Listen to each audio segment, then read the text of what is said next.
ምነው ባባ ባባ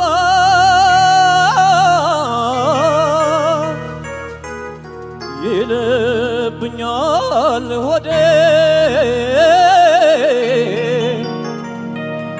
ምነው ጭንቅ ጥብብ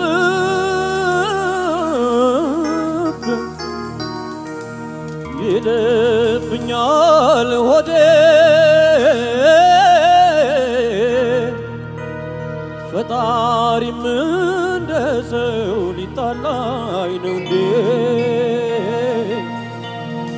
ፈጣሪም እንደ ሰው ሊጣላኝ ነው እንዴ ዘንድሮ ውሃ ለሆድ አልፈየደም ብሶት እየበላ እያረመደ ካምናው ዘንድሮ አዘን መጪውስ መስለየ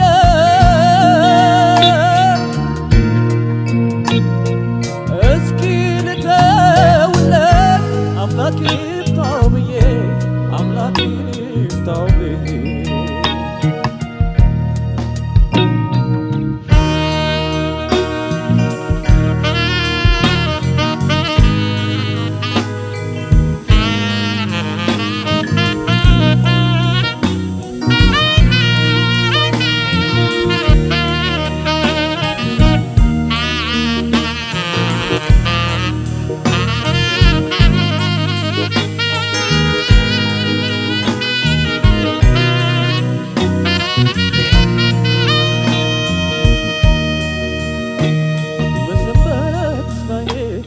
ታስመለከተው አልገፋለ እንጂ ሁሉን ችሎ መተው ያደሙ ይመስል ያላቸው ቀጠሮ ጉድ አፈሉ ምነው ዘንድሮና ዶሮ አንጀቴን ወንስፍ የሆዴን ቋጠሮ አልፈታም አለ ጭራሽ ውሎ አድሮ የባሰ መጣ ካምናው የዘንድሮ የባሰ መጣ ካምናው የዘንድሮ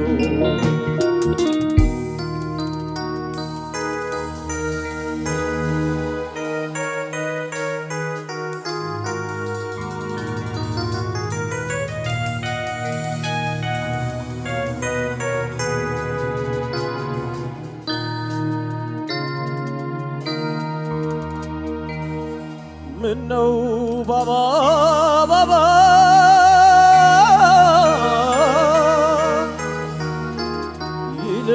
ይልብኛል ሆዴ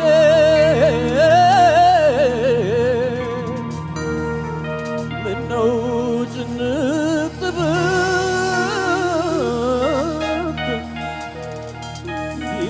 ይልብኛል ሆዴ ፈጣሪም እንደ ሰው ሊጣላኝ ነው እንዴ ፈጣሪም እንደ ሰው ሊጣላኝ ነው እንዴ ጽልመት አስከትሎ ጭንቀት ሲያባርረኝ ዘንድሮ አልሆነም አለ ጅረቱን አሳግሮ ካቀበት ሲጥለኝ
ያላቸው ቀጠሮ ጉዳፈሉን ነው ዘንድሮና አንጀቴን ወስፍ የሆዴን ቋጠሮ አልፈታም አለ ጭራሹን ዋዶ እየባሰ መጣ ካምናው የዘንድሮ እየባሰ መጣ ካምናው የዘንድሮ እየባሰ መጣ ካምናው የዘንድሮ እየባሰ መጣ ካምናው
በልበልታ ልቤ ጨከን በል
እሺ ዮናስ ሽመልስ የተፈራ ነጋሽን ምን ነው ባባ ባባ የሚለውን ዜማ ነው ይዘህ የመጣው። ዜማው በደንብ ለመድረኩ የሚመጥን ቆንጆ ዜማን የመረጥከው። እንዴት ነበር ፐርፎርማንሱ ወደሚለው ስንሄድ ብዙ ቦታ ላይ ጥሩ ነበር። መጀመሪያ ላይ ይልብኛል የሚለው በቃ ምን እንደሆነ አላቅም ስንቅር ብሎ የተለየ ድምጽ አውጥተ ነበረ። ድንገተኛ ነው ብዬ በቃ ዝም ብዬ ደግሞ እየሄደ ሌላ ቦታም እንደዚህ አይነት ችግር ተፈጥሯል እና ጉሮሮን በጣም ልትጠነቀቅለት ይገባል። ያለ ኢንስትሩመንት እሱ ነው። ስለዚህ ይሄን ቆንጆ ድምጽ እንዳታበላሸው አጠቃቀምህን ማስተካከል መቻል አለብህ። እሱ ነው አንዱ የነበረው ችግርና ዜማው ላይ የተለየ ፊሊንግ እንዲኖረው አድርጓል። ሌላ በጣም ቆንጆ ትልቅ ድምጽ አለ። እሺ ግን ትልቁን ድምጽ በዚህ ልክ አንዳንድ ቦታ በጣም በትልቅ ማለት ያለበት አይመስለኝም። ባላንስ ይሁን ሎ ስታረግም እንደዚህ ሶፍት ስታረግም በጣም ወርዶ ያኛው ደግሞ ኮንትራስቱ በጣም እንትን አለ ተራራቀ እና የዳይናሚክስ ኮንሴፕትን በደንብ ልታስብበት ይገባል። ከትንሽ ጀምሮ እያደገ የሚሄድ ግን የሚያድገው የት ድረስ ነው የሚለውን ሊሚት ካልሰጠው ጉሮሮ ላይ ከባድ ችግር ሊፈጥርብህ ስለሚችል እሱን ተጠንቀቅ። በዛ ምክንያት የተወሰኑ ቦታዎች ላይ ከቅኝት ጋር በተያያዙ ችግሮች ነበሩ።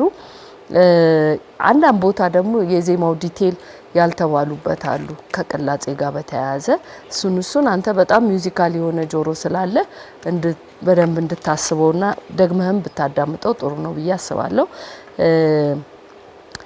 ሪትም ታይት ያለ መሆን ወደ መጨረሻ ላይ ችግር ነበረና ምንድነው ዛሬ ኮንፊደንስን ያጠፋው የሚለውን ነገር እንግዲህ ከራሞትን ራስ ስለሆነ የምታውቀው በደንብ ጥንቃቄና ዝግጅትህን እንድታስብበት ነው መክረህ።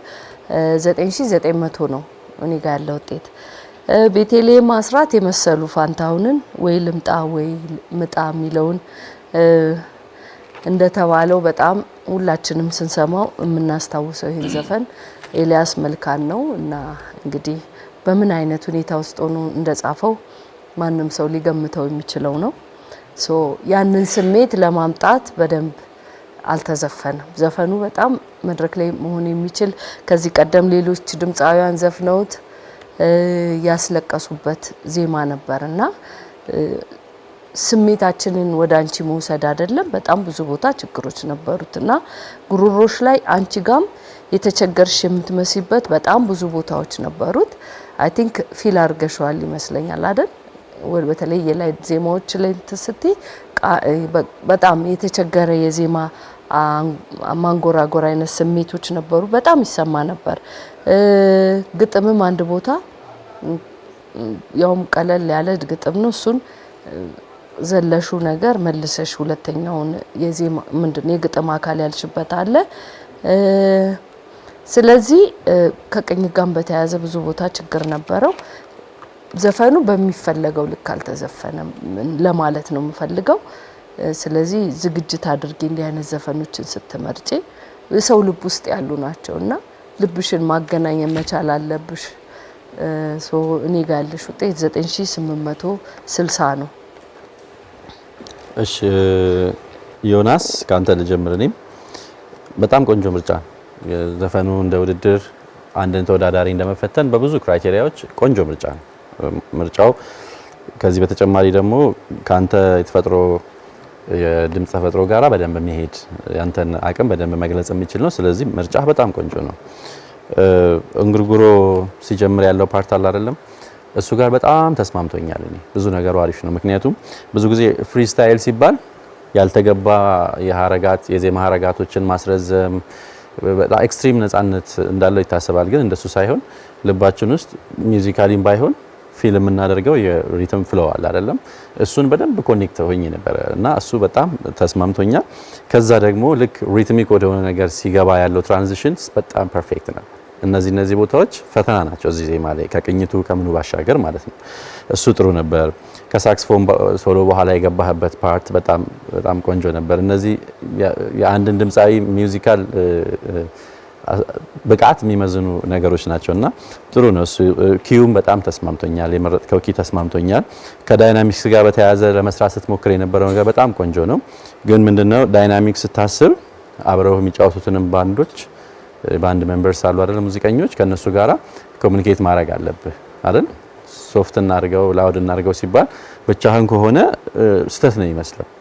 ስለዚህ አብሮ ከባንዱ ጋር ያለው ውህደት የሚለው ሐሳብ ይሄንንም ስለሚጠቀልል እንደሱ ብዙ ነገሩ ጥሩ ነው። ባይሆን ብዬ ደግሞ ቢስተካከል ብዬ ሳስብ የነበረው ነገር አንዱ ከቅኝት ጋር በተያያዘ ብዙ ቦታ ቆንጆ እውነቱን ለመናገር ግን አልፎ ደግሞ ሲፈርስ በደንብ ክሊር የሚሰማ አፈራረስ ነው የሚሆነው። ይሄ ጎሮሮህ ጋር ሲጥ ሲል ነው ሲቅ ሲል ነው ያልሽው ህቅ ነው ያለውን ነገር ኮንትሮል ለማድረግ ሞክር። አዶ ነው ለምን እንደሆነ አንተ ነህ እንግዲህ የምታውቀውና እንዲህ ስትነካውላ ነበር አይደለም? ስለዚህ ምን ውስጥ እንዳለ አናውቅም። እሱ ይረብሻል አይደል? እኛ እንደ አድማጭ ኢንተርቴይን ነው ማድረግ ያለብን እንጂ ካሁን ትናለው ካሁን ህቅ አለው ምናምን እያል መስማት የለብንም። ሶ ማኔጅ ኢት። ከዛ ግን በደንብ ሲሪየስሊ እንድታስብበት የምፈልገው ጉዳይ ዜማው ወደ ሃይ ፒች ወይም ይሄ ከፍ ወዳሉት የዜማ ክፍሎች ሲሄድ ጭንቀት ያለው አዝያዛ መስማት የለብንም በፍጹም። በጣም ሪላክስድ የሆነ ምክንያት ኪዩ ትክክል ነው የመረጥከው፣ በቃ ፐርፌክት ነው። ስለዚህ ቆንጆ ኪዩ ውስጥ እስካለህ ድረስ የሬንጅ ጉዳይ አይደለም፣ ቴክኒካል ነገር መጨነቅ የለብንም። እንደ ኦዲየንስኛ ኢንተርቴይን ማድረግ ያለብን እና ይሄ ጭንቅ ጥብብ እየተባለ ሚዜማው አዝያዛምና ይሄ ትግል ሙናም መሆን የለበትም። በጣም ሪላክስድ ሲሆን ለምን መሰለህ እሱ ጋር ከጩኸት ይልቅ ወደ ውበት እንላለን ብዙ ጊዜ አይደለም? ስለዚህ ትግሉና ጭንቁ ሲቀር ኦሬዲ ውበት የሚባለው ነገር ይገለጣል። እሱን ነገር በደንብ አስብበት ዮናስ። ከዛ ውጪ ምናልባት አደማመጥህን አሁን ካለህበት ሌቭል ጥሩ ነው ያለኸው፣ ግን አንድ ስቴፕ ከፍ ማድረግ ያስፈልጋል ብዬ አስባለሁ። ዜማዎቹን ስታዳምጥ በጣም ወደ ቅንጣቶች ውስጥ ዲቴይል መግባት ያስፈልጋል። ቅላጼዎቹ ከፊደሎቹ ጋር ያለው ምናምን ከዜማ ውስጥ ያለው አሰካክ ምናምን እንዲሁ ከላይ አዳምጦ ከላይ ማዜም እንዳይሆን ሞር የዲቴይል ሰው መሆን ያስፈልጋል። እሱን ነገር ነው አደራ ምልህ። እኔ ጋር ያለህ ነጥብ 9910። ቤተልሔም ቆንጆ ሙዚቃ ነው የመረጥሽው። ሙዚቃው ከዜማም ስትራክቸር በላይ ይሄ ቴክኒካሊ ቅላጼ እንደዚህ የዜማ ፍሬዞች ምናምን ከምንለው በላይ ዋናው ጉዳይ እዚህ ዜማ ውስጥ ኢሞሽን ወይም ስሜት የምንለው ሀሳብ ነው። ከሱ ጋር ተያይዞ ደግሞ ኤክስፕሬሽን ወይም አገላለጽ የምንለው ነገር ይመጣል። ምናልባት ምን ያህል ሙዚቃው ካንቺ ጋር እንደቆየ አላውቅም። አዲስ ጥናትም ሊሆን ይችላል፣ ለውድድር ብለሽ አንስተሽ ያጠናሽም ሊሆን ይችላል። ግን ጥሩ ያልነበሩ ነገሮች አሉ። አንደኛ ከቅኝት ጋር በተያያዘ ብዙ ቦታዎች ላይ ሲሪየስ የሆነ የቅኝት ችግር ይሰማ ነበረ። ግን ደግሞ ቅኝቱ በጣም የሚፈትን ምናምን አይነት አይደለም። የዛን ያህል መቸገር ነበረብሽ ብዬ አላስብም። ምክንያቱም በጣም አቅም ያለሽ ተወዳዳሪ ነሽ አንቺ። ሚውዚካሊቲሽ ምናምን በጣም አድቫንስድ የሆነ ነገር ውስጥ ያለሽ ተወዳዳሪ ነሽና ለምን እንደዛ እንደተቸገርሽ አላቅም። ከዛ ግጥምም ሳትማረግ ከዛ ከያይዞ የሚመጡት ሌሎች የኮንፊደንስ የምናምን የብዙ ችግሮች ትርምስምስ ይላል አይደለም? ውድድርም ስለሆነ ደንገጠ ላይቭ ነው። ሶ ይሄ የሆነ ጎሮሮች ላይ አብሮ ያልቆየ ያልበሰለ አይነት አዝያዝያም ነው በአጠቃላይ የነበረውና ሙዚቃው ግን ከዚህ በላይ በጣም ብዙ ነገር የሚፈልግ ነው ዜማውና በጥሩ ሁኔታ አልነበረም የተጫወተው። ቤተልሔም 9850። እሺ ያው ብዙ ሀሳብ ተነስቷል። በሁለቱም ጓደኞቼ ብዙ ሀሳብ እስማማለሁ። ግን ትንሽ አስተያየት ዮናስ ምናልባት ከእንጉርጉሮ ሲጀምር ትንሽ ጩኸት ቢቀነስ የሚል ሀሳብ አለኝ እና ውበት ላይ ብታተኮረው ደስ ይለኝ ነበር። ምክንያቱም ምንም አይነት ኢንስትሩመንት ጋጋታ የለም፣ ብቻ አንተ ጋልጠን ያለው ዘፈኑ ማይነር ነው። ስለዚህ ውበት ላይ ብታተኮር እሱን የሚል ሀሳብ አለኝ። ሌላው ቅድም ተነስቷል መድገም ስላለብኝ ነው። እንጉርጉሮ ላይም ያ የሚዘጋው ነገር የጉርምስና አይነት ድምፅ ስቅ የሚል ነገር የምንሰማው እንደገና የተለያዩ ዜማዎች ክፍል መጥተዋል። እነሱ በፍጥነት መጥፋት አለባቸው። እነሱ መደገም ብሩኬ እንዳለው መሳቀቅ የለብንም። በጣም አሪፍ አባባል ነው እና ሌላው ትዝታ ማይነር እንደመሆኑ አልፎ አልፎ ቅላጼ ይፈልጋል እና ጉሮሮን ቀጥ አድርገህ ነው ዛሬ ሲዘፈን የነበረውና ከዚህ በፊት እኔ በጣም ወደነዋል ድምጽህን በጣም አድንቀ ተስፋ ያለ ነገርን በደንብ አጉልተ ነው ነበረ። ዛሬ ግን ጉሮሮ ለአንዳንድ ቅላጼዎች አለመታዘዝ ነገር አይበታል። ያለበት ችግር አላቅም፣ ግን ለሚቀጥለው እነዚህ ነገሮች ባይፈጠሩ በጣም አዛሚ ነህ አንተ፣ መቸገር የለብህም እነዚህ። ሌላው በፍጹም ከዮናስ የማይጠበቅ መጨረሻ ላይ የሪትም ችግር ታውቀዋል እንዴ? በጣም በቃ ትፈጥነዋለህ፣ ደግሞ ድጋሚ ሲመጣ ትፈጥናለህ፣ ቀጥሎ ያስተካክለዋል ስል በጣም ነው የምትፈጥነው። ሪትም የሚባል ነገር አናስብም ሲጀመር አንተ ጋር ይታሰብ። ስለዚህ ይሄ ነገር ባይሆን በደንብ ይታሰብበት። 9900 አልጨረስኩኝም። ምናልባት የቤተልሔም ይቀረኛል። እሺ ቤተልሔም የድምጽሽ አቅም ጉልበቱ ሁሉ ነገር በጣም አሪፍ ነው። በተለይ ደግሞ አልፎ አልፎ የምንሰማቸው ውበት ያላቸው ቃናዎች ቅላጼዎችሽን በጣም ነው ማደንቀው። እዚህ ላይ ብዙ ሀሳቦቹ ተነስተዋል። እነሱ እንዳሉ ተጨማሪ ነው። ዜማውን የሚመስል አዘፋፈን አለመስማት። ይሄ ምን ማለት ነው? ዜማውን የሚመስል ለምሳሌ እንደ አድማጭ ነው ብታይኝ፣ እንደ ዳኛ እንደ ሙዚቀኛ ባታይኝ የሆነ ነገር የሚጎለው ነገር አለ አይደል? እንደሱ አይነት ነገር ሲያስተናግድ ይሄ ማለት ምንድነው? ብዙ ቅላጼዎቹ ሲሸራረፉ በቃ ወሳኝ አሉ። በቃ ክሬም የሆኑት ነገር የማይነኩ ነገሮች አሉት። በቃ ውበቶቹ እነዛ ብዙ ከርቦች አለመባል። ምናልባት ይሄን ዘፈን ስለወደድሽ ይሆናል። አለምዬም በዚህ ዘፈን ስትጨፍር ነበር አይተሻታልና ዘፈኑን መውደድ ብቻ አይደለም ወደሽው ነው የሰራሽው ይገባኛል። ግን ላንቺ የሚስማማ ብዙ የዜማ አማራጮች ነበሩሽ እና እዚህ ላይ በደንብ አስቢበት ለማለት ነው እንጂ ድምጽሽ ቃነሽ በአጠቃላይ በጣም ጥሩ ነው። እኔ ጋር ያለሽ 9870። እናመሰግናለን ዳኞቻችን።